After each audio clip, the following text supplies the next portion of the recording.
Delilah O'Neill sat quietly in a cafe when a racist cop spilled hot coffee on her lap, not knowing she once raised a storm the world calls Big Shaq. He thought she was just another quiet black woman, until her silence sparked a nationwide reckoning.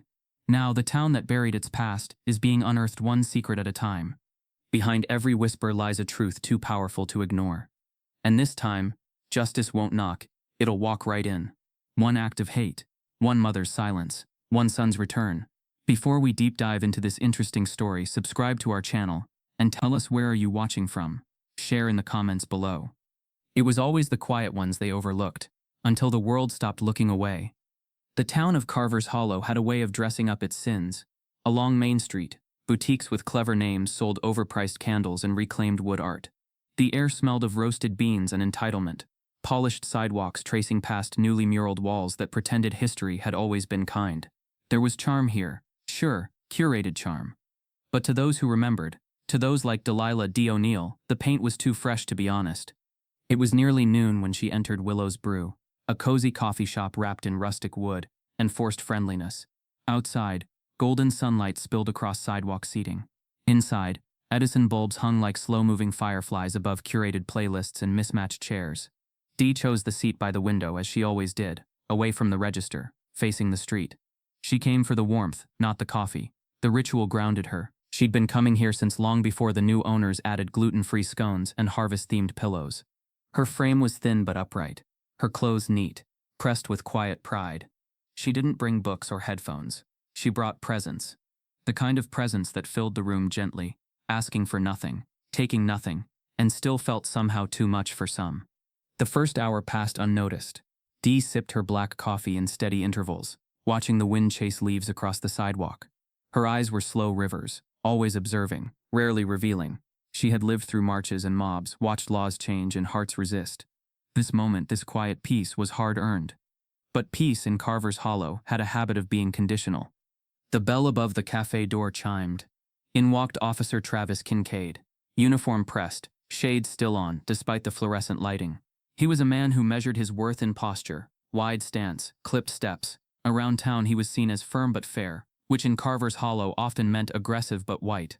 He nodded toward the barista, muttered a greeting, and ordered his usual, iced vanilla latte, extra shot. A few customers offered him small smiles. One man raised a hand like a fan meeting a local celebrity. Kincaid didn't smile back. He scanned the room the way a wolf scans sheep, slow and certain. And then he saw her. Dee didn't flinch. She didn't shrink or harden. She met his stare with stillness. It was a look she'd given men like him before. Not defiant, not fearful, just unwavering, and that somehow was its own rebellion. He walked past her once, again. On the third pass, his coffee in hand, he paused near her table. Too close, he made no greeting, no gesture, he simply lost grip. The cup tilted, not fully overturned, not flung.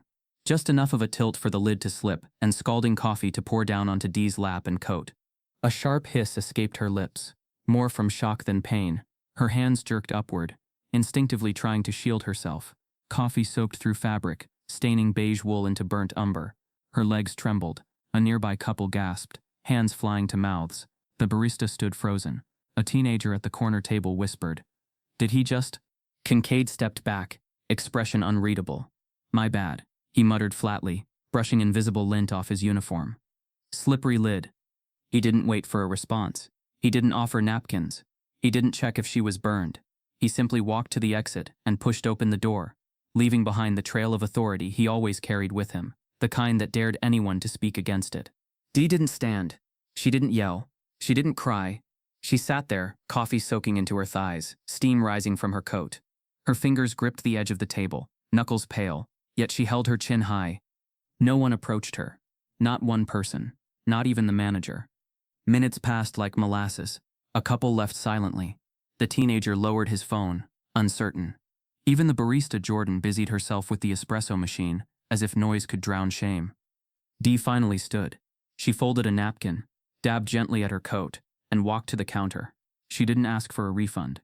She didn't speak of burns. She simply looked at Jordan and asked, "Could you box me up a slice of that lemon pound cake?" Jordan nodded. "Of course, Miss O'Neill."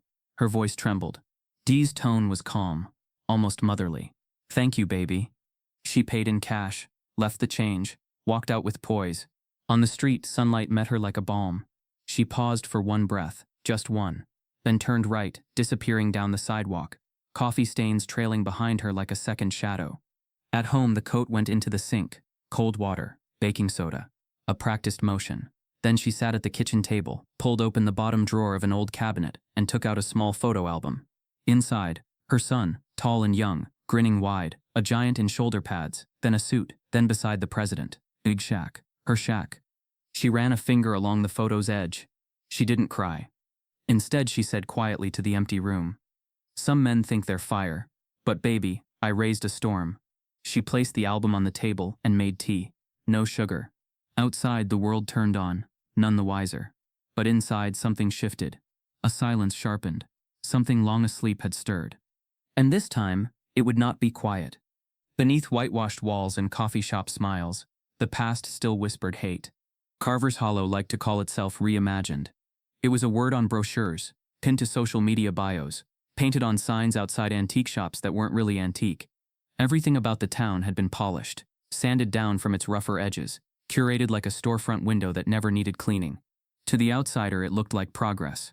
Painted crosswalks, vegan cafes, pride flags during June, and jazz nights in the square. But to those who had grown up here, those who had seen the town before the code of civility, it was clear. The surface had changed. The roots had not.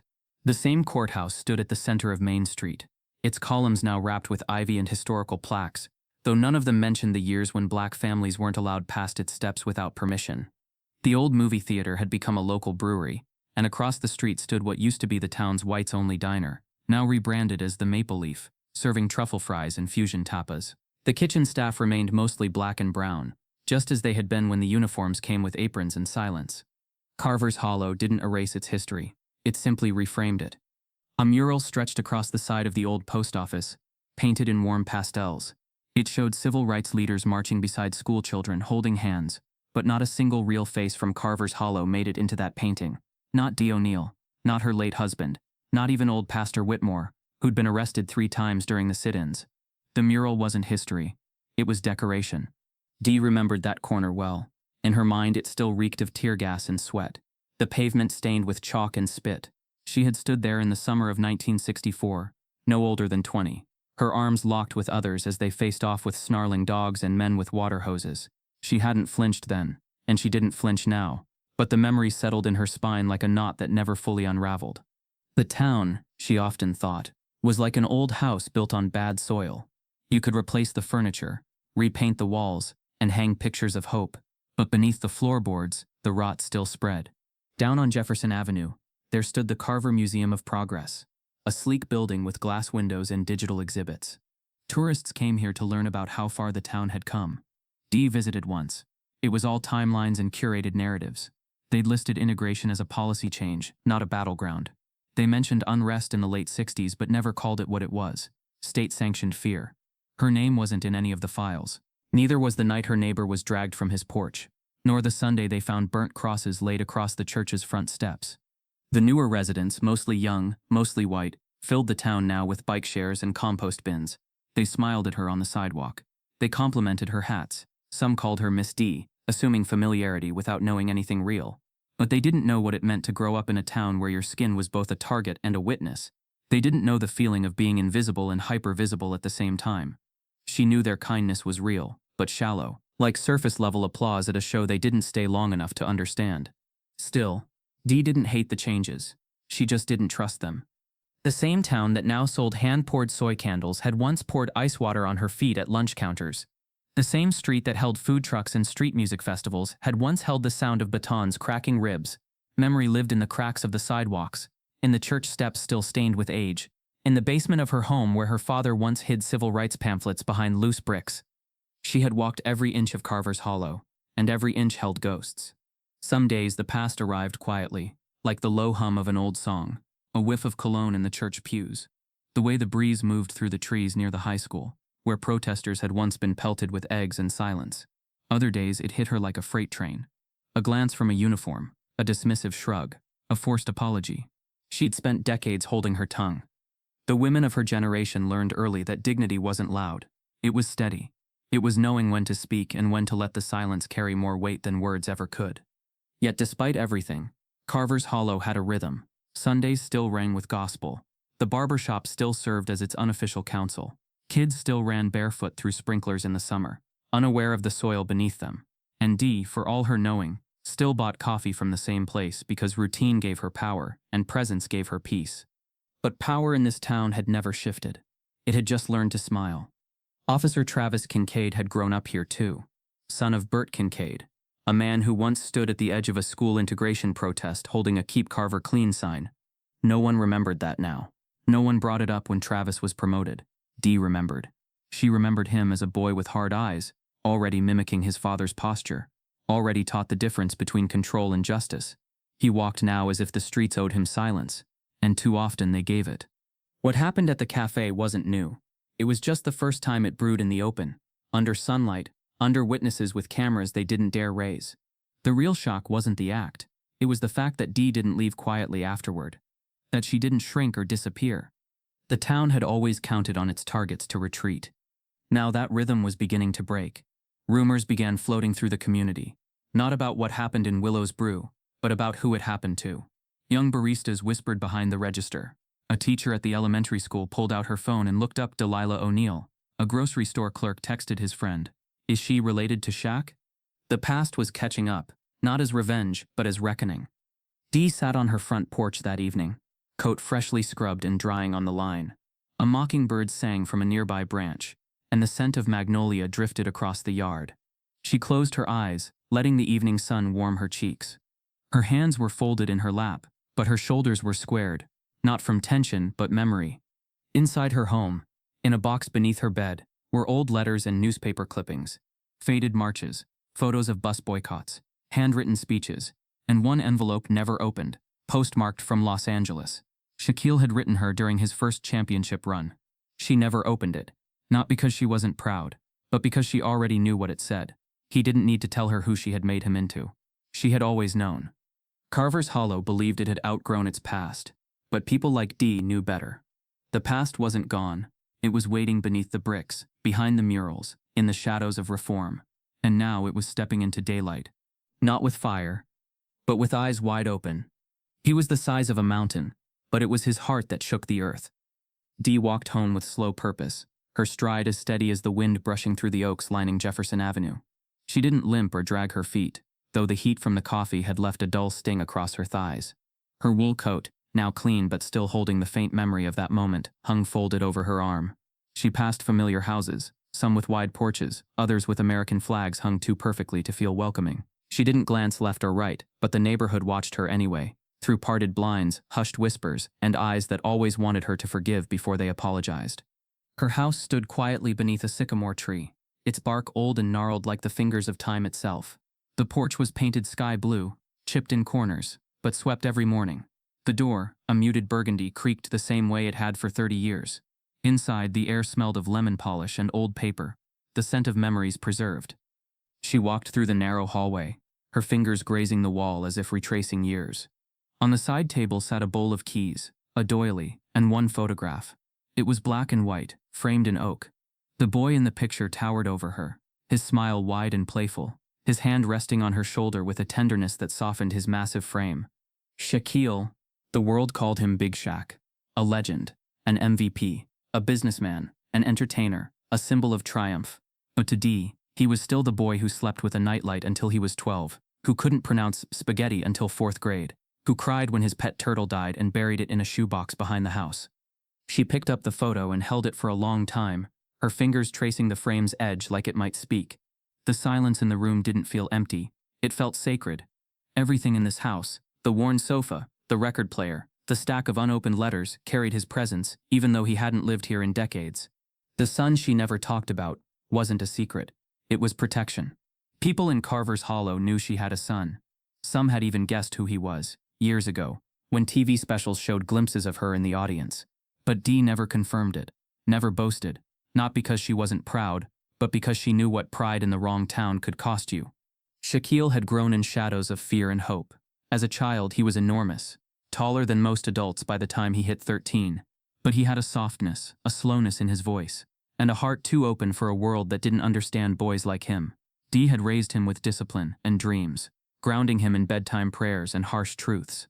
She remembered the day he came home from school, crying because a teacher called him a walking stereotype. He was 10. She sat him down and said, "You're going to walk through doors that people will try to close on you. Not because of your height, but because of your color. Don't shrink for them, baby. But don't break them either. Walk through. Make them hold it open for the next kid." That was the kind of mother she was, full of quiet fire and soft armor. Shaq didn't always understand her silences. Fame had changed his world, but Dee stayed rooted. She didn't move into mansions, didn't follow him onto red carpets. When he offered her a house in Atlanta with a pool and marble floors, she said, "Where would I get my pecans in Georgia?" When he flew in a chef from New Orleans to cook her gumbo, she still stirred her own pot, unimpressed. That was how she loved, steady, unshaken by gold. But there was distance too, the kind that came not from absence, but from difference. He lived in a world that applauded him. She lived in a town that still looked through her. He lived in a rhythm of spotlights. She walked in shadows that carried names of those long buried. They spoke every week, but she never asked about contracts or games. He never brought up the town. Yet the bond between them was unspoken steel. That night, after she folded her coat and placed the photo back on the table, she opened the small drawer beneath it and pulled out a notebook. Inside were clippings, yellowed newspaper stories about Shaq's scholarships, his first triple-double, that time he paid for a stranger's funeral, a photo of him hugging a kid in a wheelchair. She never needed reminders, but she kept them like others kept recipes for legacy. She flipped the page and found the note he'd written her before his rookie season. "Ma, no matter how big I get, you're still the tallest one in my life." She had read it 100 times. It still made her smile, that half smile that rose from memory and muscle. But tonight it felt different. Tonight the photo was not just memory, it was ignition. She looked out the window. Streetlights flickered. Across the road, Mr. Lanning's TV glowed through sheer curtains. Everything in the town looked unchanged. But something was shifting inside her. Not rage, not revenge, just a rising. A sense that the name O'Neill might carry more than quiet pride. Because what happened in Willow's Brew wasn't just a disgrace. It was a legacy challenge. They didn't know who they poured that coffee on. They thought they saw an old black woman, a harmless shadow. But they had poured it on the same lap where Shaquille once fell asleep as a boy. They had humiliated the same hands that held his when he was afraid of thunder. They had disrespected the woman who taught him the difference between strength and spectacle. And they did it like she didn't matter. Dee moved slowly to the back room, where an old rotary phone sat beside a stack of utility bills and hymn books. She dialed by memory, the number never deleted from her mind. The phone rang once. Twice. Then a familiar voice. "Hey Ma, you good?" She paused. Then answered, calm but clear. "I'm tired of being polite, baby." He didn't ask what happened. He didn't need to. The tone in her voice said more than 1,000 details. Silence filled the line for a few seconds. Not awkward, not hesitant, just charged. Finally, he said, "Say less." She nodded, even though he couldn't see her. "I love you, Shaq." "Always, Ma, always." She hung up without another word. Then she returned to the photo and stood it upright. She didn't need to pack.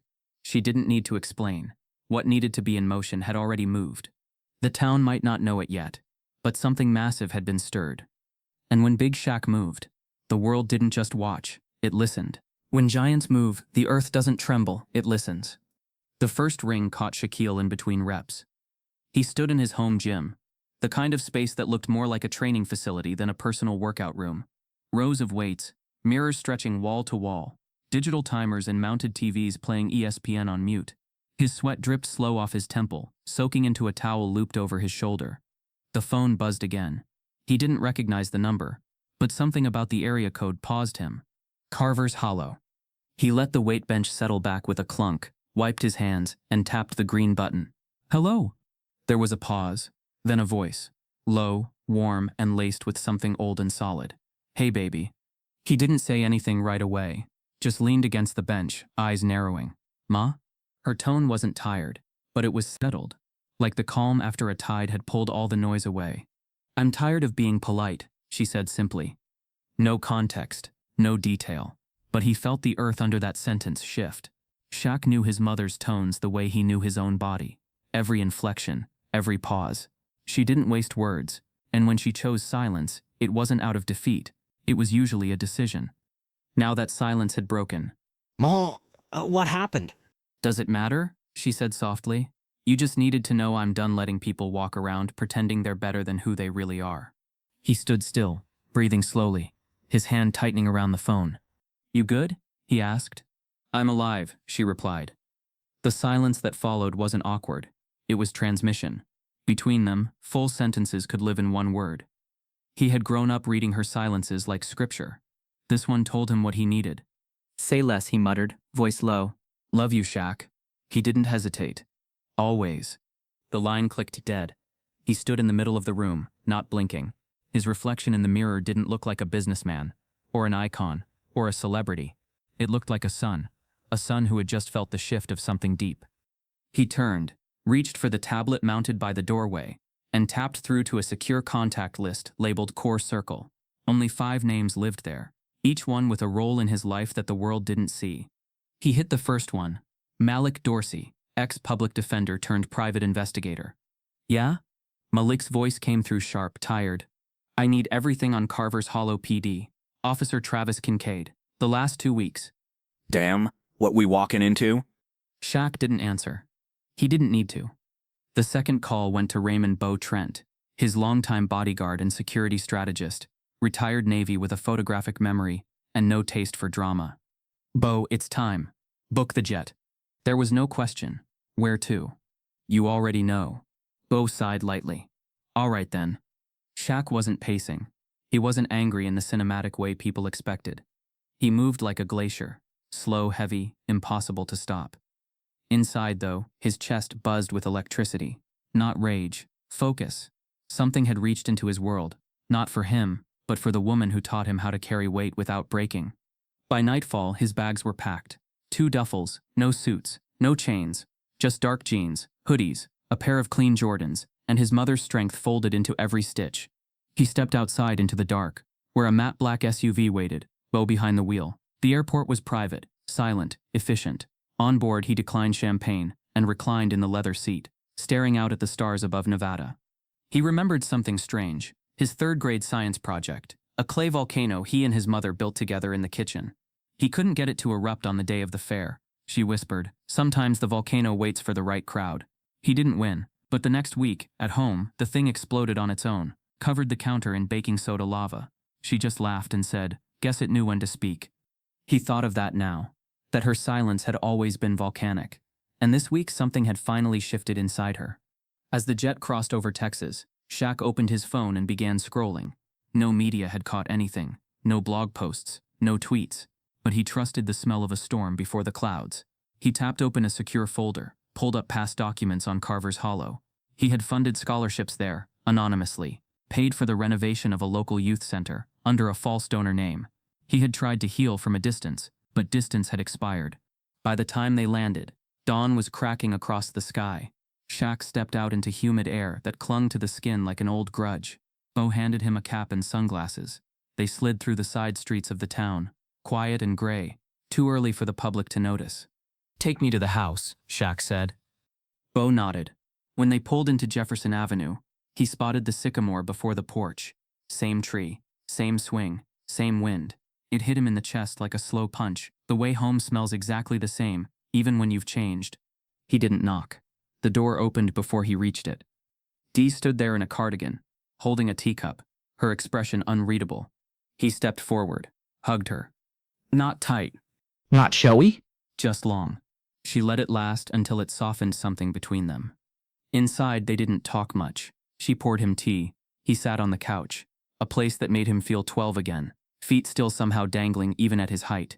She handed him an envelope, a single printout, security cam footage, a barista's silent courage. It showed the moment, the coffee, the walk-off. No audio, just truth. Shaq stared at the frame, no flinch in her body, no plea, just dignity, wet and steaming on her lap. He didn't ask where the footage came from. He just said, "We're not hiding this." Dee sipped her tea. "You sure you're ready for the noise?" "I was raised in it." Outside, the sun climbed slowly. Carver's Hollow yawned into another day. But something in the air buzzed, like a wire had been tripped. A connection live, unforgiving. And the man they used to know as Shaquille was no longer watching from a distance. He was home. And he wasn't here to shake hands. It wasn't about headlines. It was about who controlled the ink. In Carver's Hollow, news didn't travel in ink or airtime. It drifted, quietly and selectively, through church pews, checkout lines, and behind-the-counter whispers at cafes like Willow's Brew. What made the town seem peaceful was not the absence of conflict, but the strict management of what got said out loud. Everyone knew that when real things happened, they didn't get printed, they got buried. And so, the day Officer Travis Kincaid poured hot coffee onto an elderly black woman in full view of a half-packed cafe, the town tucked it away like a shameful bruise beneath a long-sleeve shirt. No official report was filed. No customer raised a complaint. The cafe owner, a man named Henry Collin, simply reviewed the day's events as a minor incident and told staff off record, "Let it go, she's not making a fuss, and neither are we." The employees nodded. Most of them were young, caught between rent and reputation, afraid of losing either. All except one. Jordan Hayes had been working at Willow's Brew for 9 months. He wasn't from Carver's Hollow. He didn't grow up hearing the codes or knowing which silences meant survival. He came from just outside Nashville, the kind of place where woke was a word thrown like an insult but worn like armor. He had dropped out of college 2 semesters before finishing his journalism degree. Claimed it was burnout, but really it was disillusionment. Journalism wasn't truth anymore, just packaged narratives and subscription models. So he worked the espresso machine and watched the world in quiet. The day it happened, Jordan had been on register. He had seen Kincaid walk in, flexing his uniform like it was armor, not fabric. He had watched the coffee tilt, watched it land, watched the older woman hold her ground with more grace than any man in the room could have managed. And he'd watched his manager whisper, "Wipe the cameras." But Jordan didn't. Because Jordan had already backed up the feed, a habit he'd picked up after watching too many viral clips get lost in the system. He hadn't known who the woman was, not at first. She was just someone who reminded him of his grandmother. The kind of woman who held decades behind her eyes. The kind of woman who shouldn't have to walk home with scalding coffee on her skirt while a cop left with his pride untouched. So that night, Jordan sat in the back of his shared apartment, laptop open, eyes flickering between hesitation and fury. He trimmed the clip to exactly 47 seconds. No sound, just visuals, clear, undeniable. Then he created a fake email, set up an anonymous account, sent the file to 5 journalists, all freelance, all independent, all known for chasing stories the big outlets ignored. In the message, he wrote only 5 words. "This is from Carver's Hollow." He didn't sleep that night. By morning, Twitter was on fire. The video had been picked up by The Broken Record, an online independent outlet with just enough reach and just enough bite. Within hours, it had been reposted by activist pages, civil rights groups, and 1 or 2 verified influencers who captioned it simply, "America, meet the truth your headlines skip." No names, no context, just a video. But the image of a decorated police officer casually dumping hot liquid on an elderly black woman while onlookers froze was all America needed. The silence that followed in the cafe, the quiet dignity of the woman hit harder than any scream would have. People filled in the blanks, the comments exploded. "Why isn't this on CNN? She didn't even flinch. What's her name? Tag every outlet. Tag the DOJ. This can't be buried." You can hear his entitlement through the video. Someone zoomed in on her face, screenshot it, and started circulating it with a hashtag. Justice for the lady in the hat. Dee, for her part, hadn't seen any of it. She didn't use social media, didn't chase hashtags. The only screen in her home bigger than a calculator was a 13-inch box TV she barely used. She found out the old-fashioned way, when her phone started ringing non-stop and strangers began leaving flowers outside her gate. It was Shaq who brought her the news. His phone lit with mentions, texts, calls from producers, requests for statements, interviews, appearances. When he showed her the video, she stared at it for several minutes, eyes unmoving, face unreadable. She didn't ask who filmed it. She didn't comment on her own appearance. All she said was, "Now they know." The town, however, was not ready to be known. Carver's Hollow's mayor held a private meeting with the cafe owner. The police department issued a vague internal statement claiming an ongoing investigation. Kincaid was not suspended, not questioned, not even asked to comment.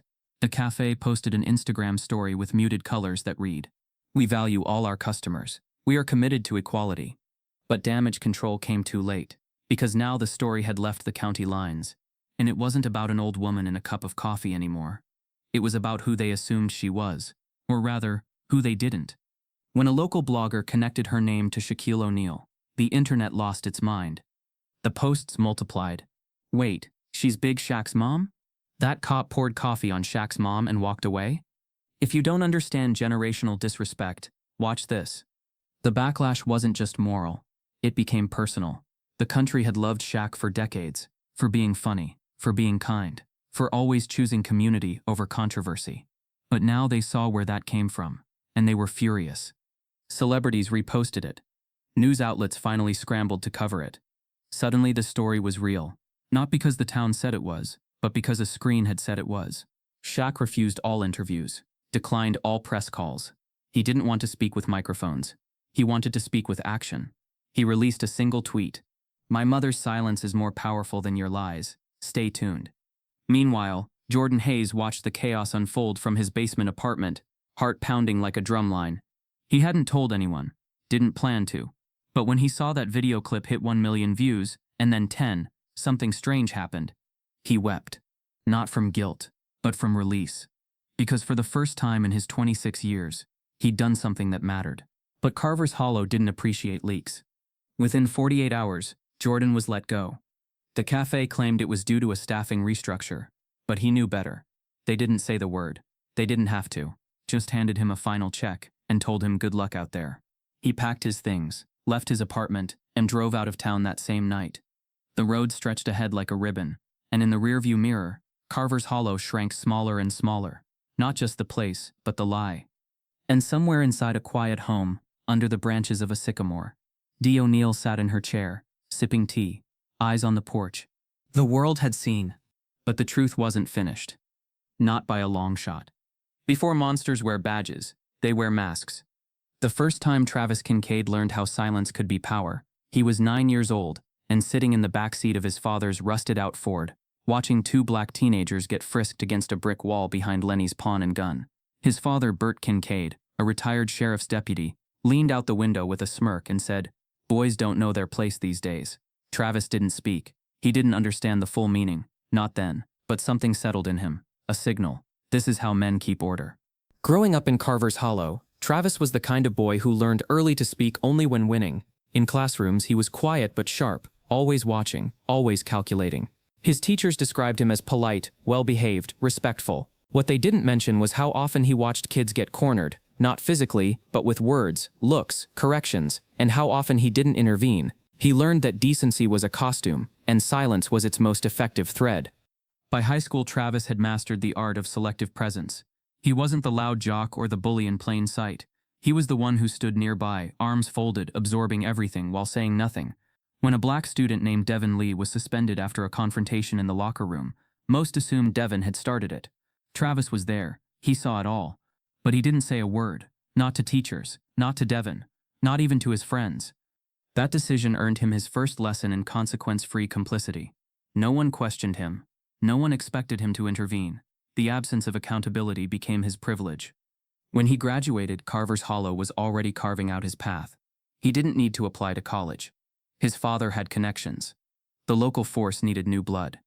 Travis joined the Carver's Hollow Police Department at 23, fresh from academy training and already wearing the badge like it had always belonged to him. His first year on the job, he partnered with an older officer named Mick Dougherty, a man with jowls like a bulldog and eyes that never smiled. Mick taught him the real lessons: how to write reports that said suspect was non-compliant instead of suspect disagreed, how to phrase things for judges, how to log complaints as community noise instead of civilian concern. Travis didn't push back. He absorbed. Within 5 years, Kincaid had established himself as reliable, not because he was fair, but because he was predictable. He didn't lose his temper in public. He didn't hurl slurs. He didn't shove cameras away or punch people out. He didn't need to. He had learned something more dangerous. He knew how to dehumanize with courtesy. There were records. 7 complaints filed over the course of his early years. Excessive stops, unwarranted searches, hostile demeanor, all unsubstantiated. One woman, Lorraine Bennett, reported that he followed her home from a grocery store and parked outside for 30 minutes, engine idling. She filed a statement. Internal Affairs closed the case in 4 days. Insufficient evidence. The footage was corrupted. He was never written up, never docked a day's pay. He became the officer assigned to community events, neighborhood outreach, school patrol. He smiled in photos with kids. He shook hands with pastors. He never used his fists. He didn't have to. His weapon was doubt. His shield was charm. Behind closed doors, though, the cracks showed. His colleagues knew he leaned too close to female suspects. That his traffic stops sometimes lasted twice as long if the driver was young and black. That his body cam malfunctioned more often than coincidence allowed. But he played the system the way his father taught him, with silence, with smirks, with just enough nods to remind everyone that if he went down, he'd take names with him. And so no one touched him. When the footage from Willow's brew hit the internet, Kincaid was in the locker room of the station, drinking lukewarm coffee and scrolling headlines. At first it didn't register. He'd long gotten used to being filmed. He was careful now, careful enough that even if something slipped, he knew how to frame it. But this one wasn't a slip. The clip was short, no sound, no context, but it was damning. And it was everywhere. He didn't panic. He didn't call a lawyer. He sat still and stared at the screen, watching himself tilt the cup, watching the woman flinch, and watching his own indifference replayed in looped silence across millions of screens. His expression hadn't been angry. It had been blank. And that blankness, that emptiness of empathy now glared back like an open confession. Within the hour, Captain Greg Miles pulled him into his office. Not to reprimand, to strategize. "It's bad," Miles said, pacing. "We're not saying it was intentional. You'll say it slipped. Clumsy moment. No motive. You understand?" Kincaid nodded. Of course he understood. But for the first time in his career, that mask, the one built from years of managed optics, didn't sit as snug. Because this wasn't Carver's Hollow whispering behind closed doors. This was the country shouting. He had underestimated who she was. That woman in the hat. The one he'd assumed was just another anonymous face in a place that never pushed back. He hadn't known she had raised Shaquille O'Neal. He hadn't known the internet would rally behind a story with no narration, no audio, just visuals so clear that context became irrelevant. And now, the silence he had always used to deflect was breaking him. Calls started flooding the station. Emails, letters. The mayor's office went into panic mode. Civil rights groups requested his suspension. Protesters, small in number but growing, gathered outside City Hall with signs like "Silence is violence" and "Coffee can burn, so can justice." And still he said nothing. At home, in a house that sat 2 blocks from the edge of a country club, Travis moved like a ghost. He stayed off TV, turned off the lights earlier, kept blinds drawn. He wasn't afraid, not in the way people expected. But he was cornered now, not by law, by perception. His greatest shield, the system that always believed him, was now questioning him for the first time. He called his father, voice flat. "They're making a show of it," Bert muttered. "Don't give them anything. Stay calm. They'll forget in a week." But Travis wasn't sure, not this time. Because the woman hadn't spoken, not a press conference, not a single interview. She hadn't screamed or posted or rallied. She had done what he always feared the most. She had let others do the talking for her. And they were loud. He went back to work the next day. Uniform crisp, expression firm. But something had changed. He could feel it in the way his colleagues didn't meet his eyes. In the way his superior didn't clap his shoulder. In the silence around the coffee pot that used to hum with jokes and bravado. He wasn't a pariah yet. But the mask was cracking. And underneath there was nothing left but the echo of a man who'd built a life on not being questioned. Now the world was finally asking. He didn't come with fists. He came with memory. The morning mist hadn't lifted yet, when Shaquille O'Neal stepped onto the cracked sidewalk of Carver's Hollow, wearing nothing but a gray hoodie, black jeans and sneakers that had seen more silence than spotlight. No entourage, no publicist, no bodyguard trailing his steps. His arrival didn't echo with flashbulbs or hashtags. It moved like a deep hum under the town's skin, subtle but undeniable. Even before he reached Main Street, the whispers had begun. That's him. "Ain't it? Shaquille, right?" Big Shaq. Lord, he really came. Windows that hadn't been cleaned in weeks suddenly gleamed, curtains parted just enough for eyes to track his silhouette. Not everyone waved. Some didn't know how, some didn't dare. But the energy shifted, like gravity had just thickened, like someone had tilted the axis of the town, and no one was ready for the balance to change. Shaq didn't speak. He didn't have to. His presence said everything. It said this town doesn't get to bury its shame anymore. It said you don't get to harm my mother and pretend it didn't matter. But most of all, it said I was raised by a woman you underestimated, and I don't play the polite game anymore.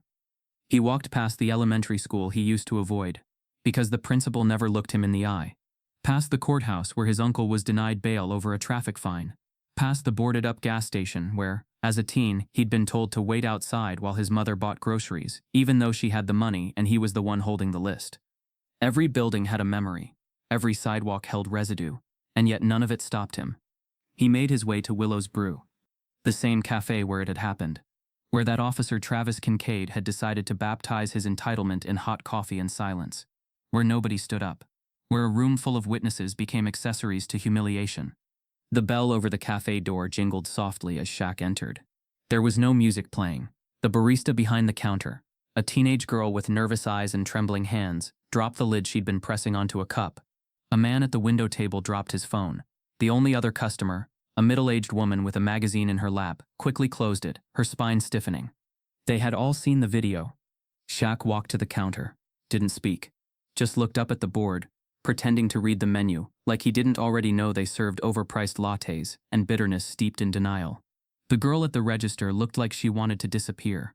He reached into his pocket, pulled out a folded check. It was written in firm black ink. The memo line read, "For the mess you made." He placed it on the counter. No flourish, no scene. The girl opened her mouth, but no words came. Shaq turned, took a slow look around the cafe, and then walked out. That was it. 40 seconds. But the aftershock spread like wildfire. A reporter from the Carver Herald caught a blurry picture of him leaving. Within the hour, it was online. Shaq and Hollow began trending. No statement, no press release, just presence. Later, the check's amount would leak, $250,000, written out to reparations of respect. No one could cash it. There was no account attached. It was symbolic, a financial mirror held to a moral debt that the town had never tried to settle. Meanwhile, across town, Officer Travis Kincaid sat in his cruiser, radio silent, watching from the edge of the square. He saw the crowds forming, not protest crowds, but something stranger. People just standing, some holding phones, others just prisoned. They weren't yelling. They weren't chanting. They were witnessing. That was what unnerved him. Not rage, but quiet accountability. Back at Dee O'Neill's house, she stood on the porch, cup of tea in hand, watching the wind. She'd heard the door jingle from a distance, could almost feel the vibration of her son's footsteps, as if the town was a drum he was walking across. She didn't need to ask him what he did. She knew his rhythms too well. Inside, her landline rang. It was Reverend Harlan, the old pastor who still preached at the same church where they'd once taken in protesters escaping tear gas. His voice was weathered but strong. "Sister D," he said. "They're talking now. Whole town's buzzin'. They say your boy just walked into the lion's den with a smile and left the lion coughing." She chuckled softly. "Reverend," she replied, "that boy don't need to roar. He just shows up." And he had. The next day, Shaq visited the old Carver Community Center, where peeling paint still clung to the bricks like stubborn history. The director, a wiry man named Calvin Rohn, nearly dropped his clipboard when Shaq ducked under the doorway. "You serious?" Calvin asked. "No camera crew?" Shaq shrugged. "I came to see what's missing." They walked the hall together, past warped floors, half-stocked shelves, dusty basketballs that hadn't touched a hoop in months. Shaq ran his fingers along a wall where a faded mural read, "We rise by lifting others." He stood still, then pointed. "You still got space behind this?" "Yeah, old storage room. I want it cleared," Shaq said. "Turn it into something. A library, a lab, don't matter. Just let it give." Calvin nodded. No questions asked. That afternoon, Shaq wrote another check. This one had a bank account. $1 million. The memo, for what could have been. He didn't want a plaque, didn't want a gym named after him. He just wanted the kids in Carver's Hollow to walk into a room and feel like the town remembered them. But Shaq knew that wasn't enough. He needed to go see the one place that had never apologized. So the next morning, dressed in the same hoodie, he walked up the steps of the Carver's Hollow Police Department. No cameras followed. No one tried to stop him. The front desk officer froze as he approached. "I'm here to file a formal inquiry," Shaq said, "about an incident involving my mother." The officer stammered. "Sir, there's been an internal review." "I'm not asking for their process," Shaq cut in. "I'm creating mine." He slid a letter across the counter.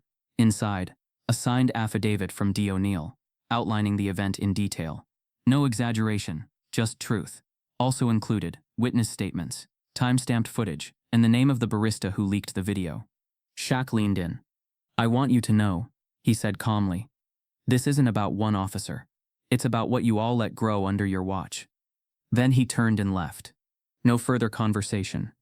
Just echoes. And they rang loud in a building built to silence. That night, A new mural appeared on the brick wall beside the cafe. No artist name, just an image. A tall man in shadows, hand resting on the shoulder of an older woman in a wide hat. The caption below read, "Silence raised him. Truth brought him home." The town didn't sleep much that week. Because when giants walk into your home, you don't measure their footsteps by sound, you measure them by what they leave behind. And Shaq had left a reckoning. Guilt is louder when you're not the one bleeding.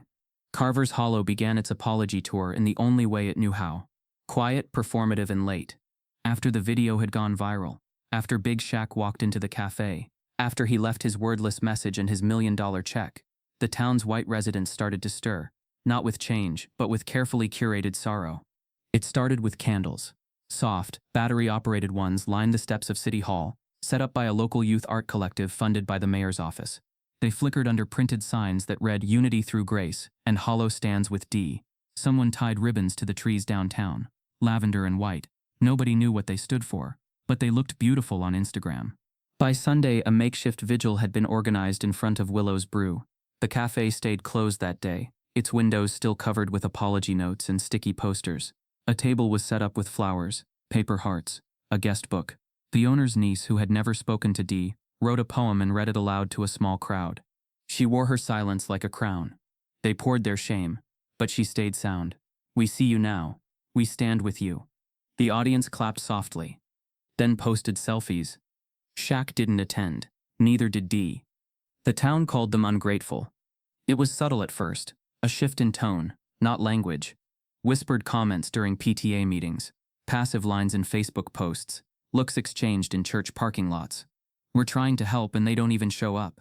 Some people don't know how to accept support when it's given.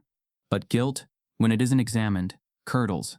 And in Carver's Hollow, where the comfort of being good people had long masked systemic decay, that guilt began to bubble into something sharper: defensiveness. A local boutique printed "Justice for D" t-shirts. $1 from every sale went to community uplift. They made 50 of them, sold them all. Dee didn't get a dime. When asked about it, the owner shrugged. It's awareness. That's what she'd want, right? The town's newspaper published an op-ed titled, "Healing Comes Through Togetherness." It used the phrase "unfortunate misunderstanding." It didn't use the words racism or misconduct. Online, the backlash grew, comment sections filled with venom, veiled in vocabulary. "This is being blown out of proportion." "It was just an accident. The guy didn't even push her." "So we're canceling the whole town now? When will it be enough?" Shaq read it all. He never replied, never tweeted, never posted a reaction. But he started making calls to organizers, to youth groups, to friends who knew the terrain better than any politician ever would. And 5 days later, a different kind of march took form. No hashtags, no podium. Just a line of people stretching from the steps of the community center to the edge of the courthouse. Every one of them silent. Every one of them holding a photograph of someone who had been dismissed, profiled, or erased by the system that still governed Carver's Hollow. Faces of the forgotten. Shaq stood in the middle. He didn't wear a shirt with a slogan. Didn't raise a fist. He stood still. Still as stone. Behind him, Dee watched from her porch, her hands clasped in front of her, her gaze unflinching. The town didn't know what to do with that kind of resistance. There were no speeches to interrupt, no chance to distort, no emotion to discredit, just presence. And presence, when it isn't asking for permission, becomes a mirror, and mirrors make people uncomfortable. Local police didn't interfere, but they watched closely, more closely than they had watched Kincaid. A drone was sent up. The mayor issued a generic statement about honoring the power of peaceful gatherings. But behind closed doors, city council members debated curfews. Business owners whispered about vandalism that hadn't happened. Schools warned parents about unexpected crowd activity. White guilt couldn't handle silence. Because silence doesn't give applause. It doesn't say thank you for your effort. It doesn't let you escape the question underneath every gesture. Why now? And why did it take this long?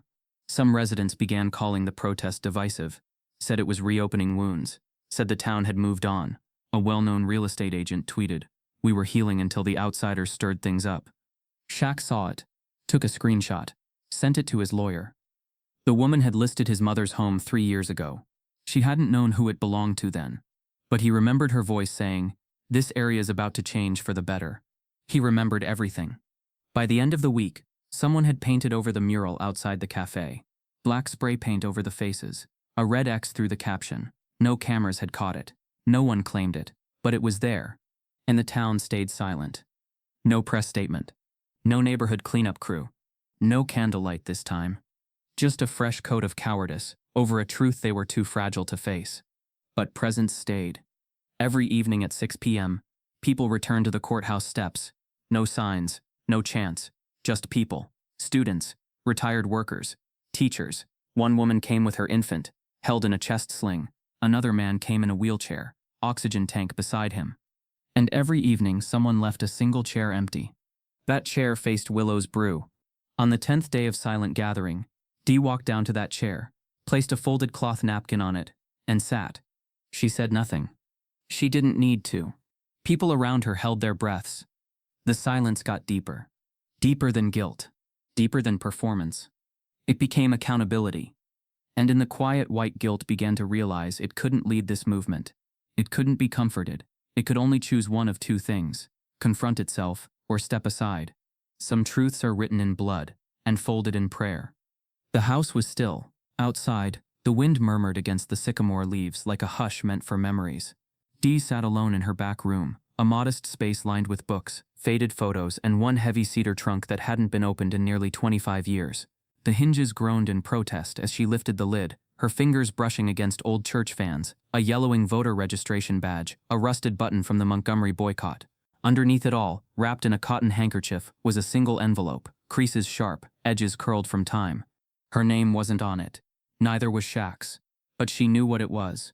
She knew it the way she knew the shape of her son's baby hands, or the sound of her husband's footsteps before he stopped walking out of duty and started walking out of life. This letter had lived with her longer than most people had. Not in her hand, but in her. She sat down in the chair by the window and, for the first time since writing it, slid her finger beneath the seal and unfolded it. The paper crackled, brittle with years, but the ink was bold, steady, unforgiving, and true. She began to read aloud, her voice a careful whisper as if the room itself was listening. Shaquille, I waited until the house was quiet, and the day long enough, to write this. You're only 12 now, but I don't know if I'll ever have the courage to say these words face to face. Maybe one day I will. Or maybe you'll find this after I'm gone. But just in case, I want you to know why I never told you the whole truth about your father. Her hand trembled slightly. Not from fear, but the weight of releasing something that had waited so long in silence. He didn't leave because of you. He didn't leave because of me either. He left because he couldn't stand the world as it was, and he didn't think it would ever love a boy like you the way I did. He called your size a target. I called it a miracle. He called your voice too soft. I called it kindness. And when he packed his bags, he told me, you can raise a man in this place, but you can't protect him.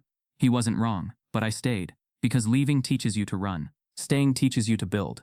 Dee paused, closing her eyes for a moment, letting the room breathe with her. Her voice, when it returned, was more steel than sorrow. You were born with the kind of soul that makes others uncomfortable. Because it's gentle. Because it's not afraid to love in the open. But baby, this world doesn't know what to do with a gentle giant. That's why I raised you the way I did. Not to be afraid, but to be prepared. I never yelled, because I didn't want you to learn volume from me. I never cried in front of you, because I didn't want you to mistake softness for weakness. But I always prayed, every night, that you would grow into a man who wouldn't hide, who wouldn't bow, who would speak when it mattered, and stay silent when silence was heavier than thunder. She leaned back in the chair, folding the page against her chest. The room wasn't just filled with memory. It was charged, thick with unspoken reckoning. She wasn't that same woman anymore. And Shaq wasn't that same boy. But the truths inside this letter had never lost their grip. Outside the window, across the street, someone had hung another "We Stand with Dee" sign. This one crooked, as if in a rush. She didn't scoff. She didn't smile. She simply stood. The fire had reignited. But not as heat. As clarity. She walked to the kitchen and brewed herself tea. Not for comfort, but for ritual. When it was done, she sat back down with the letter and began to write again. This time on the back of the same page. No longer to Shaq, but to herself. It's time. That was all she wrote. Because that's all she needed. The decision had already been made. Not in that moment, but years ago, in courtrooms that dismissed her words, in cafes that watered down dignity with politeness, in uniforms that wore law like armor and used silence like a leash. She had lived through more than enough cycles of guilt, gaslighting, and reform promises. She had watched generations of protest be swept aside in favor of performative peace. And now, she was going to flip the narrative. Not with a lawsuit, Not with vengeance, but with exposure. She reached for the small digital recorder Shaq had gifted her years ago, still sealed in the box at the bottom of her drawer. "For your stories," he had said at the time, nudging her. "You always say you want them written, but I think they should be heard." She pressed record, held it in her hand like a torch, and began speaking not as the woman they pitied, not as Shaq's mother, not as the face on protest signs, but as Delilah O'Neill, survivor, witness, builder of legacy. Her voice, soft but unwavering, filled the room. "My name is Delilah. I was born on a porch that shook when thunder rolled, in a town that didn't want me to survive. I've seen streets burn, pastors arrested, and mothers weep. I've raised a son the world applauded, but I know applause don't protect a black body. I've walked into stores and been watched like a threat. I've sat in cafes and been poured on like furniture. I've been invisible and too visible, sometimes in the same breath, and I'm tired of letting that be enough." The recorder caught it all. The dignity, the ache, the purpose. And when she was done, she emailed the audio file to 3 places. One to Shaq, one to a civil rights archive in Atlanta, and one to The Broken Record, the same independent news site that had first broken the surveillance clip of the cafe. She didn't include a statement or request, just the subject line, "For the ones still listening." By midnight, the audio file had been transcribed, titled, "The Letter She Never Sent." It was picked up within hours. Played on podcasts, read on stages, quoted in newspapers. It became the heartbeat of the movement, not because it was loud, but because it wasn't asking for justice. It was defining it. The next day, the mural that had been defaced outside Willow's Brew was quietly repainted. This time, no caption. Just Dee's face in profile, mouth open, not in pain, but in declaration. Because some truths are too sacred to remain folded. When silence speaks, even the corrupt lean in. The town hall of Carver's Hollow hadn't seen a crowd like this since the flood in '89, when volunteers showed up with shovels and prayers. But this wasn't about water. It wasn't about cleanup. It was about something heavier, something that had lived under the floorboards of this town longer than anyone cared to admit, the kind of truth that doesn't scream but haunts. The room was packed before noon. Cameras lined the back wall. Local and national press squeezed shoulder to shoulder.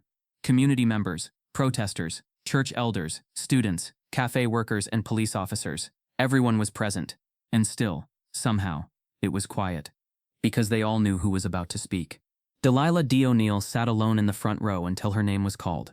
No entourage, no legal team, just a small envelope in her hand, and the weight of decades resting across her shoulders. She wore her Sunday best, simple, elegant, uncompromising. Her hair was tied back, her eyes sharp, and her presence as solid as the courthouse bricks that had once been laid by her grandfather's hands. She stepped up to the podium slowly, not out of fragility, but intention. The room didn't shift, it settled. Even those who didn't know her felt it. Something unexplainable in the way she stood, like she had nothing left to lose, and everything left to give. She looked out over the room, not past them, through them. The mayor adjusted her glasses. The chief of police shifted in his seat. Council members tapped pens that suddenly felt louder than usual. And then Dee spoke. No theatrics, no quiver, just truth measured, deep and designed to linger. "I was born in this town before any of these walls had paint on them. I've seen it rebuilt 3 times, once by storms, once by votes, and once by lies." Her voice didn't rise, but it cut. "I sat in the back of classrooms where my name wasn't on the roll. I walked on sidewalks where folks crossed the street rather than share breath with me. I drank from the fountains marked yours. And I kept my head up, not because I was allowed to, but because I was raised to." No one moved. You see me now and think this started with coffee. But that wasn't the beginning. That was just the latest mask falling off a face we all pretended was friendly. A low murmur rose in the room but died just as quickly. The weight of her voice refused to let noise survive. They poured that drink like it was an accident, but accidents don't walk away without checking for burns. Accidents don't wear uniforms. Accidents don't have patterns. What happened in Willow's Brew wasn't clumsiness. It was custom. One of the councilmen leaned forward, his fingers steepled. He'd seen testimonies before, seen people shout and break and beg, but this was something else. Dee continued. "I didn't file a report, not because I didn't want justice, but because I've watched how justice treats folks who look like me in this town. Slow, suspicious, and too late." There were nods now, heads bowing, not out of submission, but recognition. People who had watched the system wear a smile while it sharpened its teeth. And I stayed silent, not because I was scared, but because I knew silence carries farther than shouting ever will, if you use it right. My son taught me that. Now the room shifted. Because everyone knew who her son was. Dee paused, reached into her envelope, and pulled out the folded letter, the one she'd kept for decades and completed just days ago. This letter was written for him when he was 12. I never sent it. I didn't need to. He became the man I prayed he'd be. But now I think you need to hear it more than he ever did. She unfolded it gently and began reading. Just a passage. You will grow into a man who will scare people, not because of what you do, but because of who you are. You will stand in rooms they said you didn't belong in, and they will shrink because your presence tells the truth. But never let them tell you that your size is a weapon. It's a reminder that when God builds something big, it's so the world has no choice but to notice. The silence cracked. Not from noise, from feeling. One woman in the back covered her mouth. A young man near the window dropped his gaze. And in the corner, the cafe's manager, Henry Collins, slipped quietly out of the room. Dee folded the letter back, placed it down, and raised her chin. You poured that coffee to burn me, but you baptized something bigger. And with that, she stepped away from the microphone. There was no standing ovation, no applause, just silence. The kind that wasn't empty but full. The kind that felt like history holding its breath. Later that evening, the video of her testimony would go viral, not because it was dramatic, but because it was unfiltered truth, spoken without performance, delivered without compromise. News outlets tried to summarize it, but it didn't fit into headlines. Clips of her final line echoed across timelines. You baptized something bigger. Some called it the moment the town changed. But change is never a moment. It's a fracture, a pressure, a tremor beneath the surface, finally finding voice. That night, the mayor called an emergency session. The next morning, Officer Travis Kincaid was placed on indefinite unpaid suspension. The language was measured, legal, safe, but everyone knew it wasn't just policy. It was self-preservation. The council issued a formal apology, not just to Dee but to every citizen who had been profiled, silenced, dismissed. For the first time, they used the word racism, not tensions, not unfortunate incidents, racism.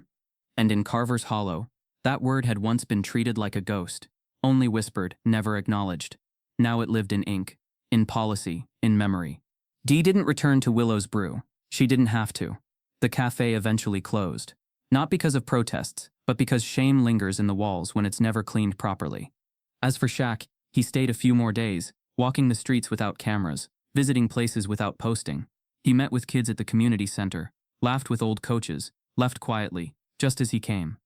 And before he left, he sat on his mother's porch one final night, handing her a small frame. Inside, a still from the testimony. Her at the podium. Head high, eyes locked. Below it, a single engraved line. Truth doesn't age, it roots. Dee smiled. Not for the camera, not for the town, for herself. Because in a room built to silence her, she hadn't raised her voice. She'd raised the floor. Justice doesn't always roar. Sometimes it echoes. When the internal review board met behind closed doors, the official statement was typed before the first word had been spoken. It used familiar language. This department takes all complaints seriously. It offered assurances without accountability, procedure without passion. But even inside those polished, carpeted walls, they knew the real verdict had already been delivered, not by statute, but by silence that could no longer be ignored. Officer Travis Kincaid was suspended without pay, indefinitely. No criminal charges. No trial, just an internal decision wrapped in legalese. They framed it as administrative discipline pending further investigation. But they didn't expect the town to read the fine print. And they didn't expect the country to care. Because outside those closed doors, something louder than protest had formed. A thunder that didn't come with chants or flames, but with reposts, retweets, reactions, and reckoning. Within hours of the town's announcement, the backlash began. Not from activists, but from the very industries Carver's Hollow had depended on to keep up its curated image. A local brewery, one that once featured on a Food Network special, pulled its brand sponsorship from the town's annual festival. A retail chain that carried Hollow-made merchandise cut its supplier contract. The Chamber of Commerce lost 3 corporate donors in a single morning. And then came the mayor. Mayor Eloise Granger had held her office for 6 years. She had survived elections by staying centrist, ambiguous, always smiling but rarely saying much. She had never acknowledged the racial makeup of the town's leadership, never mentioned systemic profiling in public meetings, and now, with the footage, The mural, the marches, and Dee O'Neill's testimony echoing into national ears. Her emails became a flood of polite demands for action and unfiltered threats of boycott. She called a press conference on a Friday morning, stood behind a podium flanked by city flags. The room was hot, the press buzzing, and even her voice couldn't hide the pressure. "I have served this town with pride," she began. "But I believe Carver's Hollow is at a turning point, and I no longer feel that my leadership can offer the unity we now need." She didn't say the words resign, but she didn't need to. She stepped away from the mic and off the stage. Just like that, the face of the town's old order quietly stepped aside. In that vacuum, Dee's face rose in its place. It started with one image, a still frame from her town hall testimony. Shoulders squared, eyes direct, voice mid-sentence. Someone turned it black and white, added the caption. She didn't shout, she didn't shake, she stood. The image went viral within 6 hours. Civil rights organizations across the country reposted it. Educators printed it and hung it in classrooms.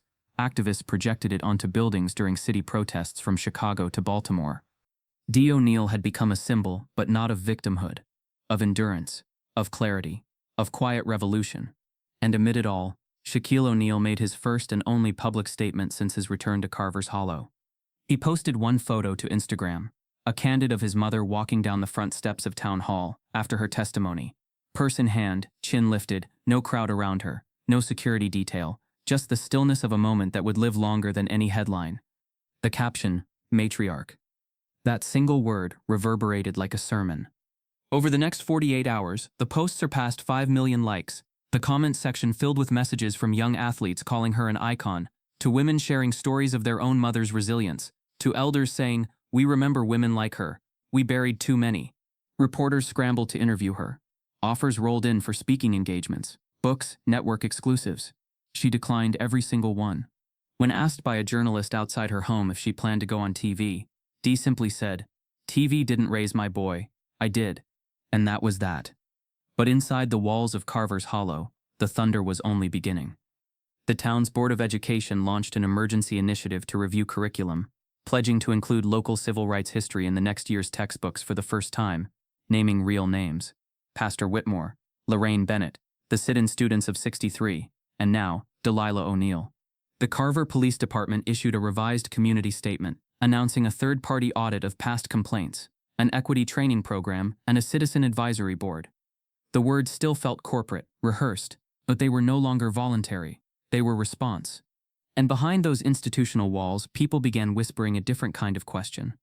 How did we let this happen? It was the wrong question. The right question was, how did it go unchecked for so long? Some residents pushed back. A few storefronts posted signs like "Let us heal without hate." Some online groups tried to reframe the narrative, suggesting the video was misleading, that Kincaid was being scapegoated, that this was cancel culture disguised as justice.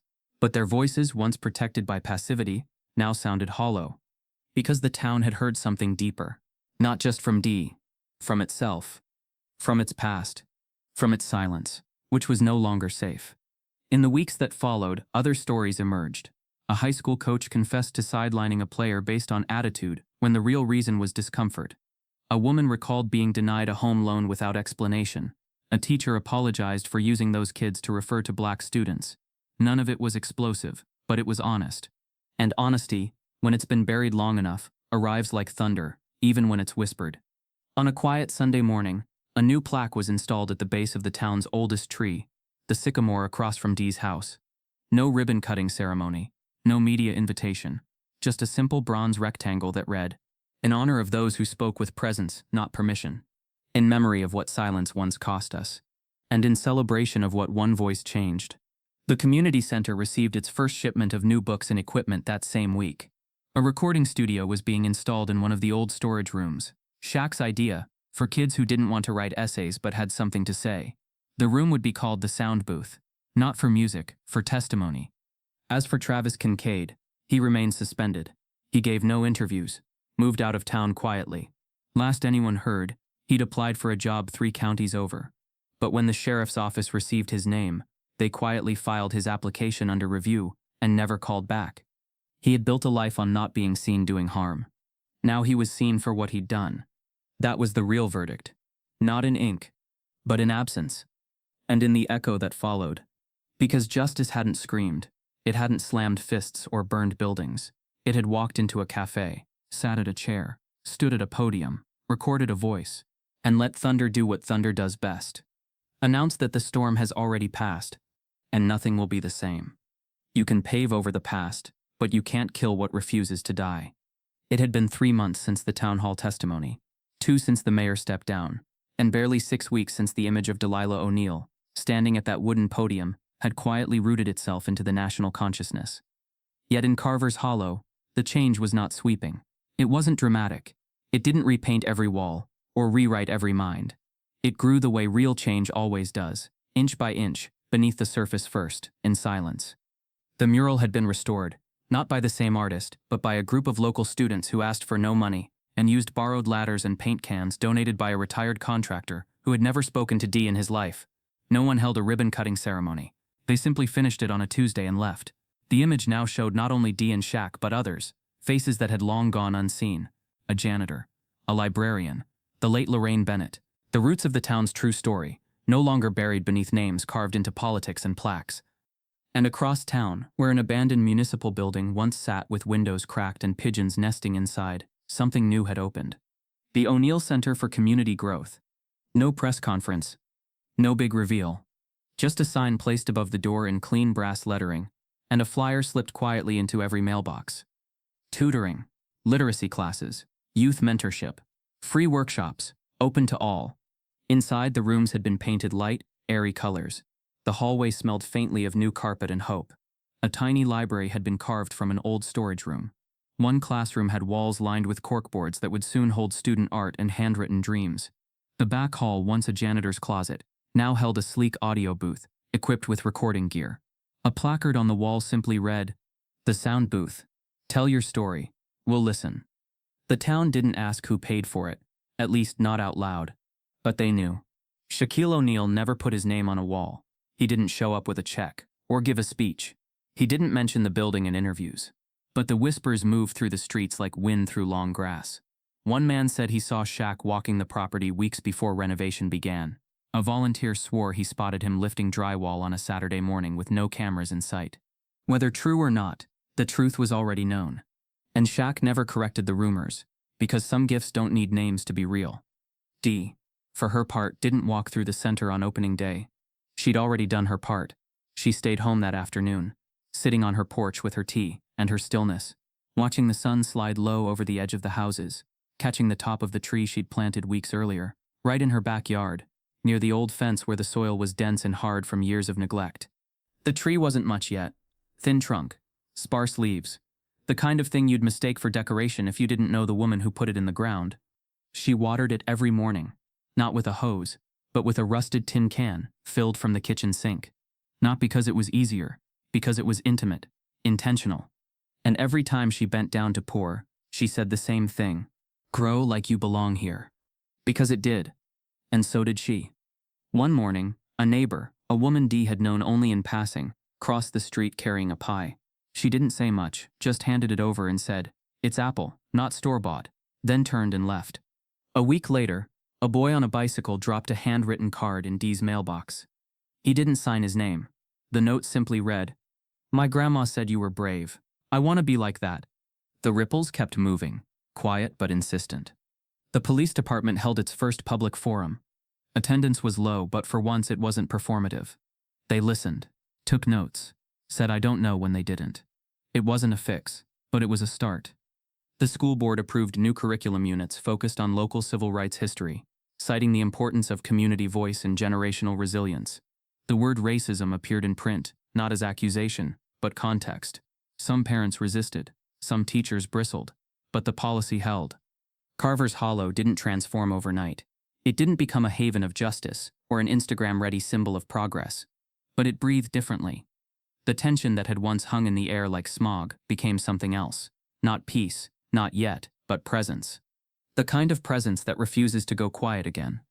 And at the center of that shift stood a woman who never asked to lead, who never ran for office or marched in front of cameras, who never raised her voice for attention, only to protect it. One evening, as fall crept toward the town's edge and the air took on that early October crispness, Shaq sat with Dee beneath the porch light. They didn't speak much, just past a bowl of pecans between them, cracking shells and memories in the same rhythm.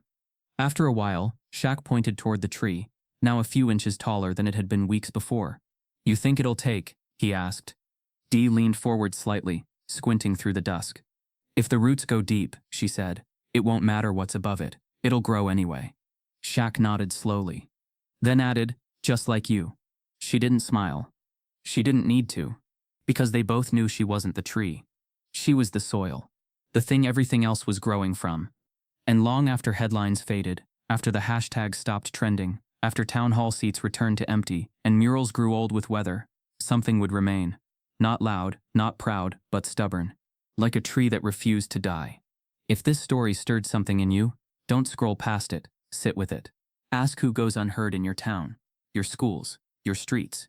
Change doesn't come from noise, it comes from who keeps showing up when the cameras are gone. Remember, justice isn't always a fight. Sometimes it's a chair, a voice, a tree. Be part of what roots itself deep enough to outlive the moment.